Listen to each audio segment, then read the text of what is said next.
What's happening, everybody? BobbyFi and Eric Sheets Haber. We're going to be talking through this.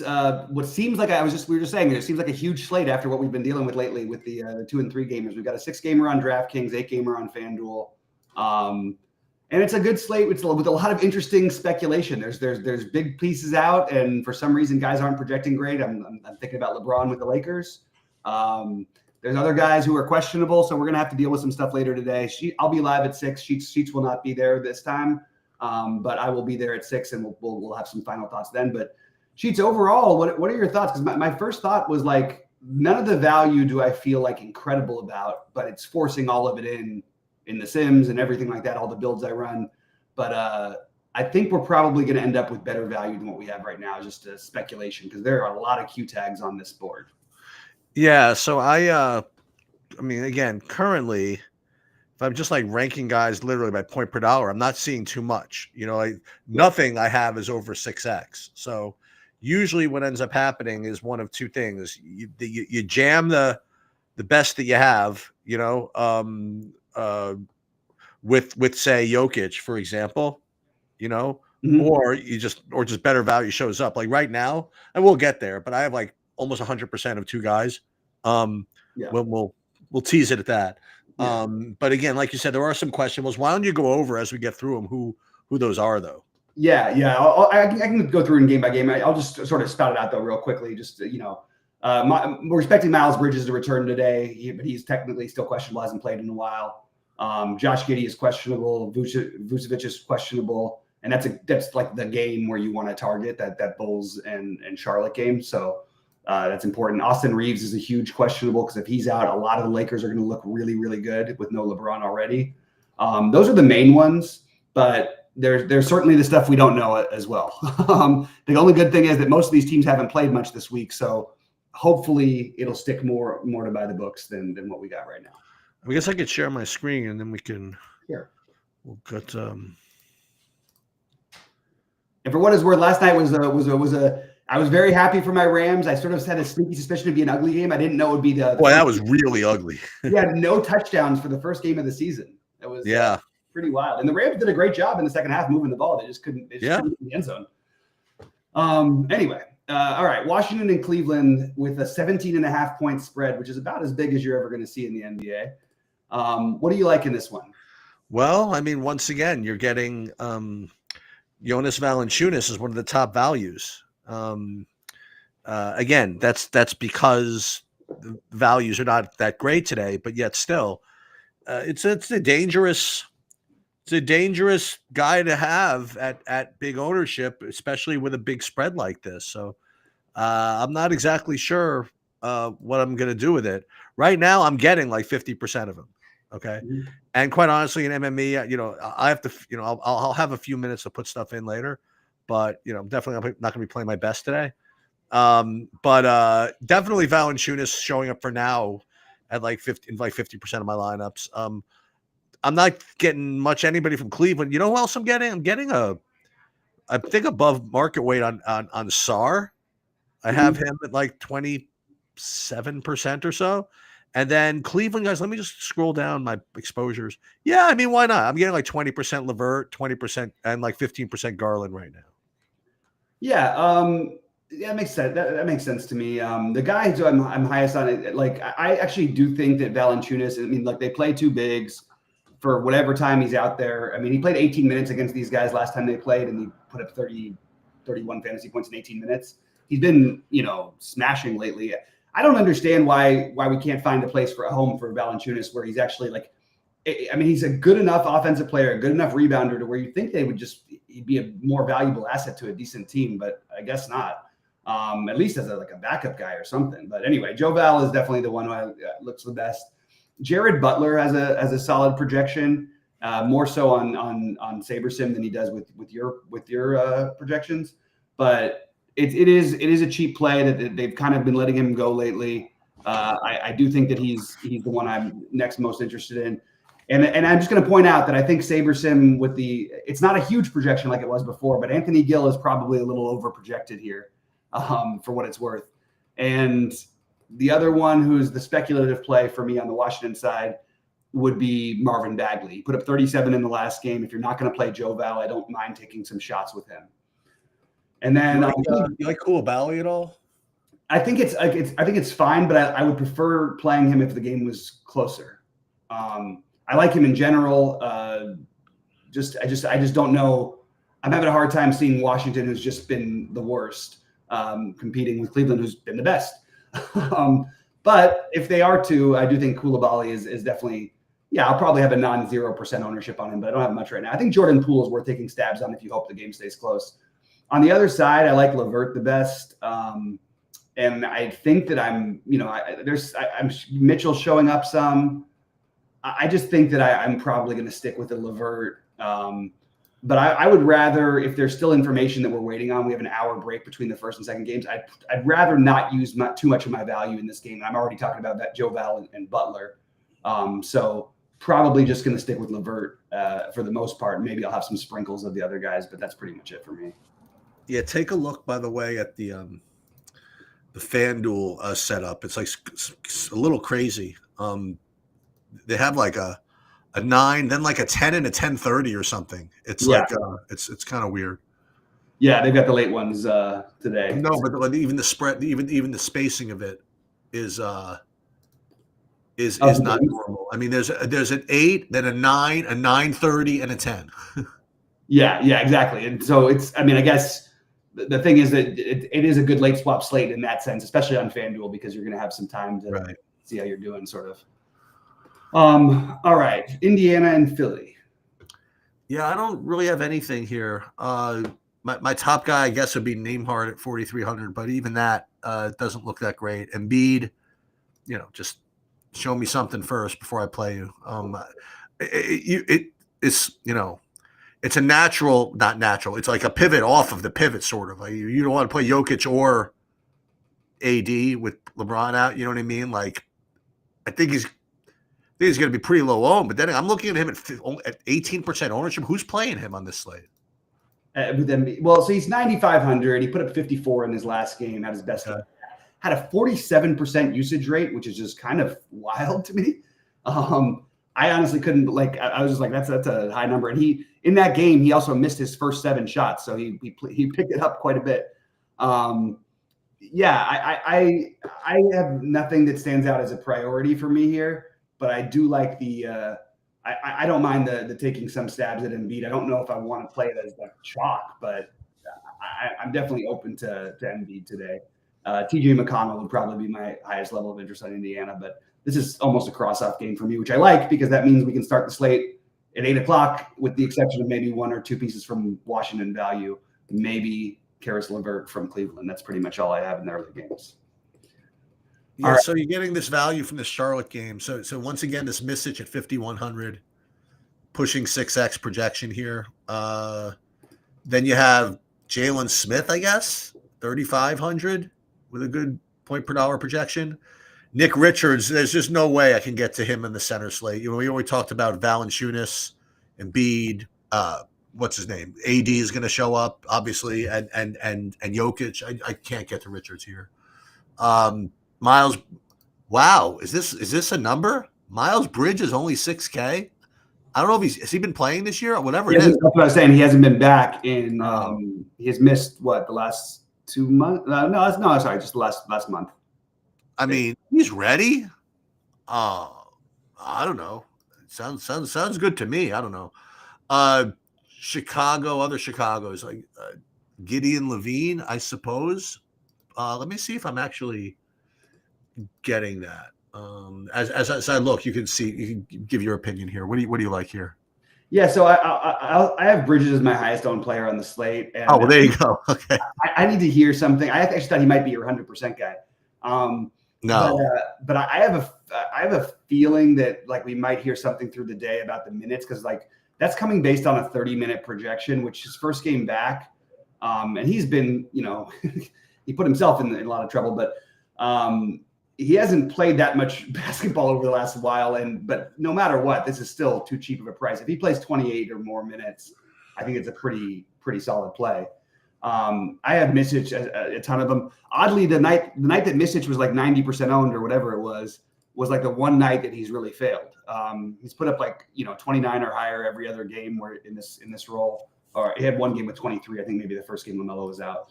But Misic I have at like 65% right now. And then I'm very okay with. I know it's a price hike on Brandon Miller. Given the matchup, I'm good with it. If we hear Bridges is out or something like that, or limited at all, I think Brandon Miller shoots back up to the top of my guys I want to spend up on. And that's basically it for what I have for Charlotte. Well, that's what I was. The other one of the 100% guys was Misic. I mean, like 90% of him. But with Bridges back, isn't he going to negatively impact everybody?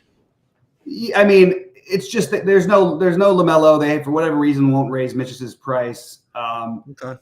Bridges can create, but he also is a finisher and a guy who you're still getting assists to him and things like that. So I don't think it's going to hurt it as much. But yeah, it's certainly worth considering. Maybe not having the full 9. I got him at 65 right now, but I might end up lowering that later today. We'll see. On Chicago side, this is the big game with the question mark. Patrick Williams is also questionable in this game. So Williams, Vucevic, Giddey, all questionable. Levine probable. I at the moment wouldn't be getting to much if all of them play. Maybe I want to force some things in because you're getting the Charlotte stuff, and it's a great game. Charlotte doesn't play defense. The Bulls play second fastest pace in basketball. So I guess Kobe White or Giddey would be the ones who stand out. But I have a feeling somebody sits, just a hunch, that one of Williams, Giddey, or Vooch sits. And if that happens, I think it's going to be just game stack away for this game, pretty much. All right. And by the way, I kind of hope that we don't know that news before the first games, because if we don't, I'm going to be lowering my exposures to the early games, because if any of that happens, you're just going to want all of that stuff in that game.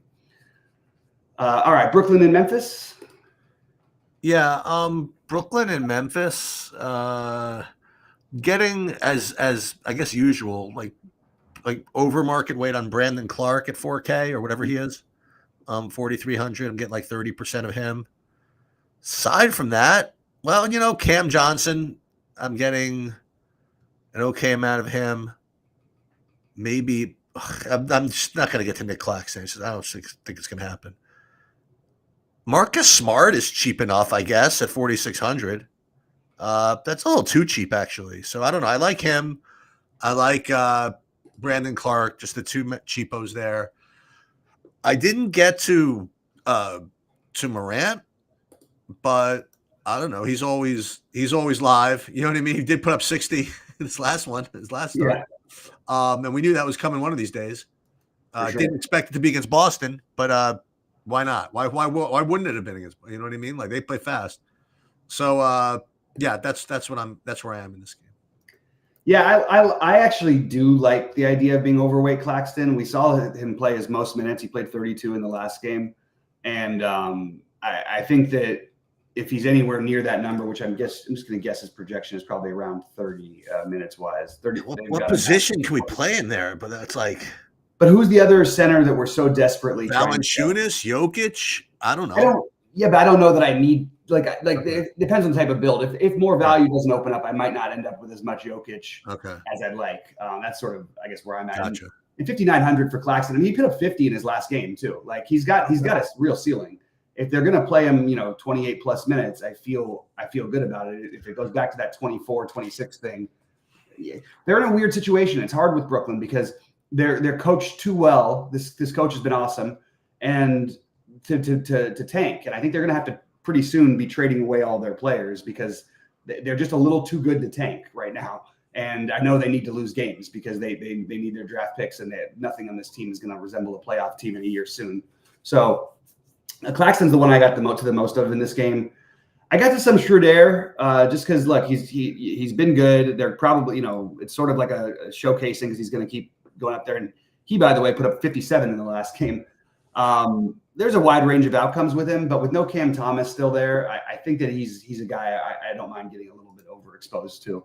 On the Memphis side, I do like Ja in this matchup, and I'll probably have him. I've got him 20% right now. That seems like a pretty good number, but I would like to keep playing him while he's under 9K. And there will be a team that keeps the games close against this Memphis team where they might play him more than 28 minutes. But even at 28 minutes, I think he's totally reasonable here. Brandon Clark is an interesting one because I feel like it's always a tough play, and at least you can play him at forward. He definitely is a wide range of outcomes guy as well. But right now, I've just got about 10% of them, and don't have as much from this game as I maybe thought I would have. The interesting tournament dart to me is Marcus Smart. I think that there's enough upside at that 4,600 price tag to take some shots. His minutes have fluctuated, but I could see him. If you get the right end and he plays 26 minutes, I think it's a very reasonable price tag for him. But right now, not my favorite one to go over. All right, my Lakers in Minnesota. Yeah, so LeBron is out, so I mean, Anthony Davis is a good play. I would expect it, as you mentioned. I was expecting others to show up as a good play as well, but right now I'm just not getting it. But I guess I will. As a matter of fact, I'm really getting not too much Davis either in my actual builds. Again, I think I just have more of the center position stuff than other people do, I guess. But yeah, so you would imagine that D'Angelo Russell would get a boost. What's Connect doing? What's he? Is he not playing anymore? I mean, you think that he would probably get a little bit of a boost, I suppose? Yeah, they raised him up a little bit, but okay. not much. And we got to play some of these guys, no? I think so. It depends. So if Reeves comes back, then it does. Maybe you don't, but then it makes you like Reeves a little bit. I'll take the D'Angelo Russell. I'll take a flag plant stance and just say, okay, not only is LeBron gone, you're playing your former team in Minnesota. I can buy into this thing and take D'Angelo Russell as my highest owned peer. But I also think it's worth it to play some Reeves, who's not going to project well. And I'm not sure why exactly. He in general always projects better than Russell. Russell probably won't even start again. And if Reeves plays. If Reeves is out, I think everybody's going to look good here. But I would force in some Max Christie. I would force in some Dalton Connect. These guys are going to at least get minutes, and some of the other value is very speculative. And yeah, they might be a little bit cheaper, but Max Christie is 4K, and he might play 30 minutes tonight and start. So I'm interested more in like just being overweight all the Lakers. AD is a little harder because of the center spot, like you mentioned. He's a better play on FanDuel, but he's also significantly higher owned at basically the same price over there. But I will probably end up with more of the Lakers, and Russell being my favorite of all of them. On the other side in Minnesota, there's you could take a blowout angle here if you wanted to gamble, but it's also not even that crazy because even in a close game, we know Naz Reid can get there. I really like the idea of getting to some Naz Reid, and I have no issue with getting to Anthony Edwards ever, and today is no different than ever. So those are my favorite ones. The other ones, Conley, Nickeil Alexander-Walker, not that interested. Maybe by the end of the day, I'll talk myself into some Julius Randle, but my favorite right now is Naz Reid. I'm getting quite a bit of these Minnesota guys, actually. You are? Yeah, all of them. Like starting with the guy you didn't even mention, I'm getting like 35% Jaden McDaniels right now. Wow. And then Conley, DiVincenzo, 25%. Right.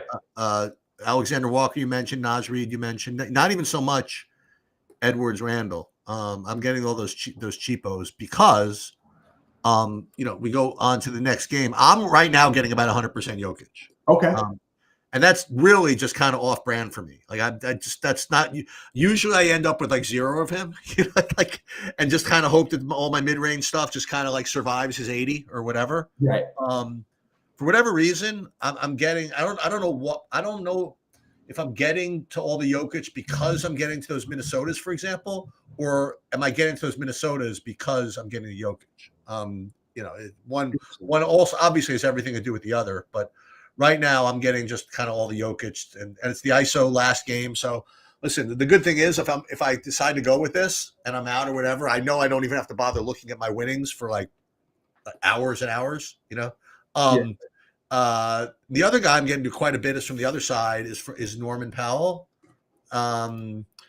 As a matter of fact, I mean, like a full 50% Norman Powell right now. Ooh. For that. So maybe I think there's like kind of like a hitter's umpire in that game, or or maybe the wind is blowing out or something like that. So I'm getting a lot of Powell and almost all Jokic, at least right now.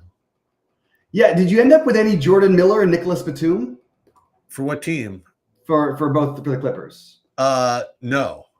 Interesting, because I like when I first actually one lineup with Jordan Miller. My first lineup, and it's partly because of SaberSim's projection, which is significantly higher than yours, so I get why it's happening. But SaberSim projecting him at 21. I think that's a very high median. But I had 60% of them in the first run. I don't think there's any way I'm going to end up with that. Nicholas Batum, they also, in my opinion, overprojected at 18. You've got him at 15. That seems right. I would like to get underweight this Batum situation, and I think they're both going to be very popular based on this projection. Yeah, I'm getting like, again, it depends on your projection you're getting. I'm getting like 9% of him, whatever of Batum, Right. So these will all normalize later, Yeah, Yeah, exactly. It'll normalize a little bit later. I do think that Powell is a good play no matter what. He's been, look, it's nice. He's taken advantage of his opportunity, and it's a solid play that has enough upside to play it, but you feel pretty good that he's going to get you like 30 somewhere in the 35 range most of the time here. So I don't mind that at all. I also, in my first builds got to a bunch of Jokic, but I feel like maybe it's being forced in a little. Like, I love Jokic. Don't get me wrong. This is it's one of the greatest seasons in the history of basketball, in all honesty. I mean, if you just look at his game log, shouldn't he be like 14,000? I mean, every game, 85, 90, 77, 70, 72, 69, like, what are we doing? Like, I think, but they are fully healthy, or they should be. Jamal Murray is still questionable. I don't mind if you're going to go a different route at center. I don't mind taking a stab with Murray if he plays. But again, we may not even have that information. But really, yeah, it's mostly Jokic for me on the Denver side. So sort of rounded out for me, my expo. Like I said, I have Bridges as my highest owned player right now.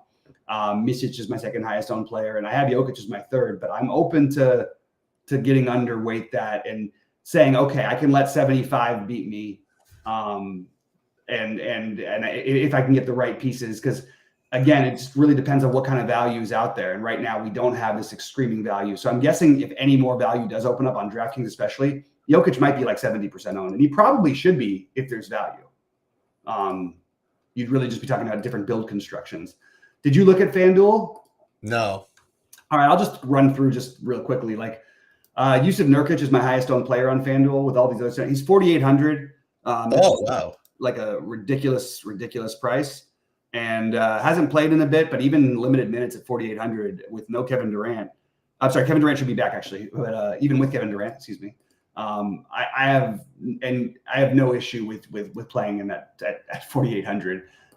So he's my highest owned player actually on the FanDuel slate. I'm not getting to anything from Utah, and then San Antonio and Portland. I have a ton of Chris Paul, which I will lower. I think it's a little too high in my opinion. I like the Sohan, and I have some interest in the Wemby, but it's only because he's forward eligible. It's like you're deciding between him and Davis. Davis is probably the right play, but Wemby can have one of those, this is the kind of matchup where you might see him with like 7 blocks and 4 steals or something like that. And that's to go with his normal 20 and 14 or whatever. That's like 75 fantasy points. So I think he's interesting, and not getting too much on Portland at the moment. We do have DeAndre Ayton questionable, Donovan Clingan questionable, Robert Williams questionable. So all the big men are questionable for Portland, and you might not have that news until later today. That's my favorite. Yeah, that Nurkic thing does seem awfully cheap. We'll see how that projects out later. I mean, I ran like a quick build before I went on here. I got like 22% of it. I imagine it'll be more at the end of it.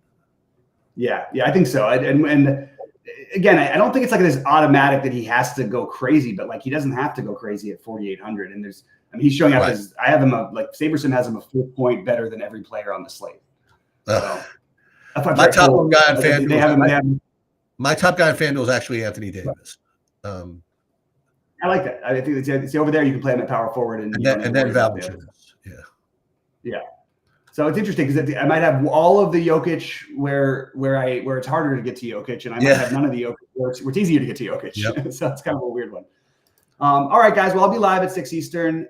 Looking forward to it. I'll post all my content in the next hour or so, and then I'll update it later today. I finished my fourth MMA video this week. I posted up there earlier today. Nice. I ran the Sims today or whatever. It's pretty in-depth stuff. If you guys are interested in that, I might do another one in the morning. But otherwise, good luck tonight, and I'll see you guys Sunday morning at the very latest. Sounds good. Good luck, everybody.